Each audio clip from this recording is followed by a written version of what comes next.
एमएसएसका प्राक्तन अध्यक्ष भगवान विशालज्यू उहाँलाई आजको यो मुख्यद्वार उद्घाटनको लागि हामी आरसी समिति तथा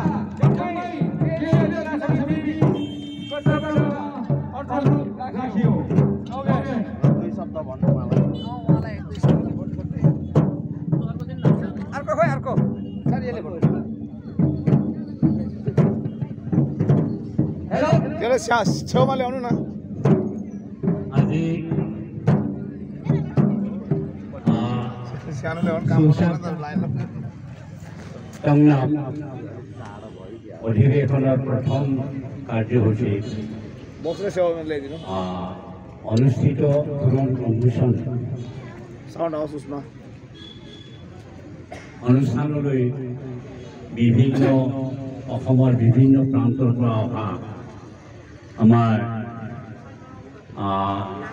নেপালী ভাইসকলক লিম্বু ভাইসকলক মই আদৰণি জনাইছোঁ, স্বাগতম জনাইছোঁ।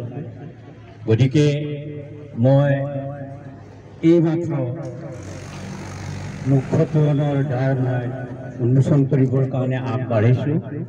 ইয়াতে মই সকলোৰে সক্ৰিয় সহযোগিতা কামনা কৰিছোঁ। আমি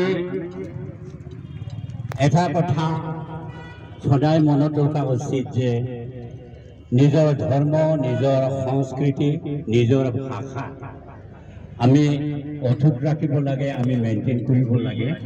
গতিকে যদি আমি নিজৰ ধৰ্ম যদি হেৰুৱাওঁ তেতিয়াহ'লে আমি নিজৰ সংস্কৃতি হেৰুৱাম।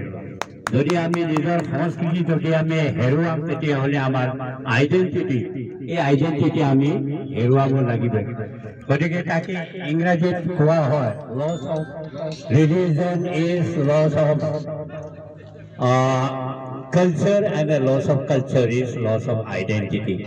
গতিকে আমি নিজৰ আইডেণ্টিটি, নিজৰ আত্মপৰিচয় আমি বৰ্তাই ৰাখিবৰ কাৰণে আমি নিজৰ নিজৰ ধৰ্ম, নিজৰ নিজৰ ভাষা, নিজৰ নিজৰ কৃষ্টি সংস্কৃতি আমি বৰ্তাই ৰাখিব লাগিব আৰু আমি আমাৰ নিজৰ আত্মপৰিচয় বৰ্তাই ৰাখিব লাগিব।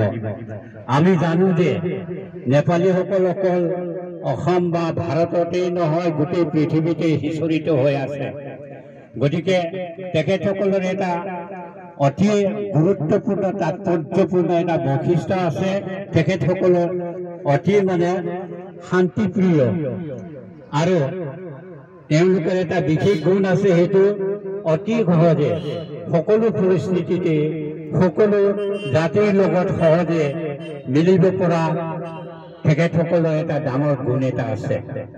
গতিকে আমি নিজৰ কালচাৰ, নিজৰ ধৰ্ম, সেই সকলোবিলাক আমি নিশ্চিতভাৱে আমি পালন কৰিব লাগিব।